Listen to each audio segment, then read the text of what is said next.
Find the highest common factor. இப்போ இந்த மூணுக்குமே நம்ம ஹச்சிஎஃப் கண்டுபிடிக்கணும். ஃபஸ்ட் நம்பர்ஸ் தனியாக கண்டுபிடிச்சிட்டு அப்புறம் வேரியபிள்ஸ் கண்டுபிடிக்கணும். நம்பர்ஸ் என்ன இருக்குன்னா 4, 8, 16. இந்த மூணுலேயுமே எந்த டேபிள் காமனாக இருக்குன்னா 2 டேபிள் காமனாக இருக்குது. நம்ம 2 இங்கே எழுதணும்னா 2 2s are 4, 4 2s are 8, 8 2s are 16. மறுபடியும் இங்கே மூணுக்குமே 2 டேபிள் காமனாக இருக்கா? அப்போ எடுத்தோம்னா 1 2s are 2, 2 2s are 4, 4 2s are 8. இதுக்கப்புறம் காமன் டேபிள் இல்லை. அப்போது ஹச்சிஎஃப் என்னவாக இருக்கும்? 2 2s are 4. அப்போ எனக்கு வந்து ஹச்சிஎஃப் வந்து என்ன அப்படின்னா 4. ஹச்சிஎஃப் ஆஃப் 4, 8, 16 நான் கண்டுபிடிச்சிட்டேன்.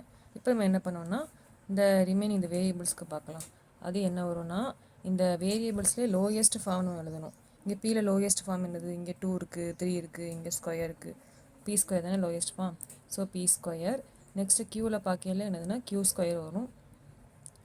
ஆரில் லோயஸ்ட் ஃபார்ம் வந்து என்னென்னா இங்கே ஆர் மட்டும் தான் இருக்குது, பவரில் 1. அப்போ ஆர்.